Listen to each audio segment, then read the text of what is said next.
pertanyaan dari Mas Gilang. Saya dimarahi dan didiamkan ibu saya karena keluar dari pekerjaan. Walaupun sebenarnya saya tetap bekerja dengan punya usaha, ada kolam, air mancur, dan jualan pot tanaman. Nah, sebaiknya saya harus bagaimana, Mbah? Sebenarnya banyak sekali kejadian di masyarakat kita.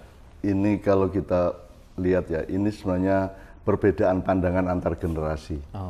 Jadi generation gap atau generation lag gitu ya, cara pandang dari bapak ke anaknya. Kalau bisa dialog sama ibu syukur, tapi kalau tidak bisa pokoknya ibu itu gini, kalau bisa dialog kan bisa diomongin. Bu, sebenarnya target ibu itu apa? Saya bekerja di suatu tempat atau hasilnya? Kalau soal hasilnya kan saya juga sudah punya kerjaan swasta yang bisa menghasilkan bahkan lebih dari kalau saya kerja di sana. Jadi ibu ini mau lihat lembaga pekerjaan saya ataukah hasil pekerjaan saya. Kalau bisa dialog, kalau tidak bisa dialog ya sudah, ibu itu dirayu dengan dibeliin macam-macam terus gitu aja. Disenengin hatinya, tidak harus di wilayah konflik soal kerjaan, tapi pokoknya disenengin hatinya tiap hari ibu itu. Dibeliin apa, diperhatiin, dipijeti, diapakelah gitulah. Dicintai dengan lebih. Dicintai dengan lebih ya. Tingkatkan dan luaskan cintamu dan lebih detailkan cintamu kepada ibumu. Mudah-mudahan nanti ibumu tidak usah ditabrak soal kerjaan dan kewirausahaan, dia akan memahami sendiri dan akan sampai sendiri gitu. Mudah-mudahan. Oke, ya. Kemudian berikutnya pertanyaan dari Daru ya, dari Mas Daru. Mbah Nun, mohon saran untuk saya bagaimana supaya saya mampu melembutkan hati putra-putri saya atau anak-anak saya. Tidak bisa.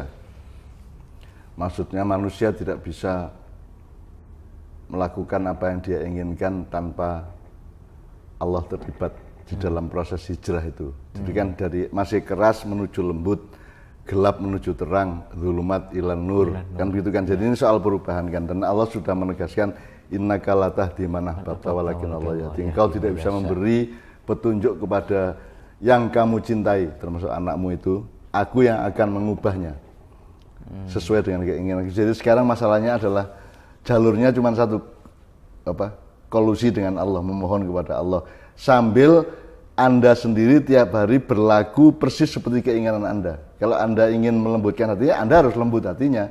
Anda harus memberi teladan kelembutan. Nek kue nyentak-nyentak, kue lembut atau lembut dasmu, wong kue dewe nyentak-nyentak gitu kan gitu.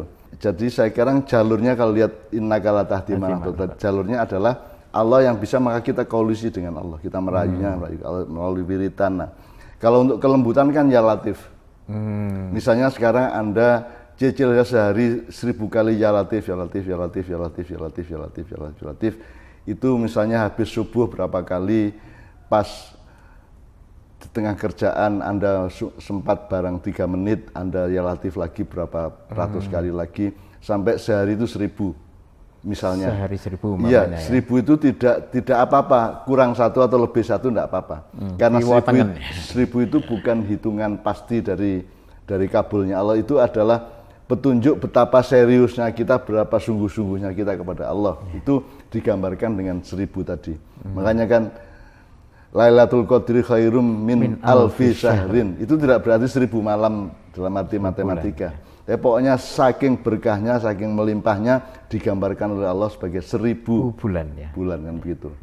Nah, kalau dihitung misalnya kalau Anda umroh sholat di Masjidil Haram atau sholat di Masjid Kuba atau sholat di masjid mana, Anda punya pahala sekian ribu kali lipat, sehingga nanti pulang umroh Anda tidak sholat karena masih punya saldo pahala di Mekah gitu ya. Nah, itu kan tidak bisa begitu. Tidak bisa begitu karena kata 1000 tadi itu sebenarnya bukan ukuran matematika, tapi itu gambaran kesungguhanmu kepada Allah.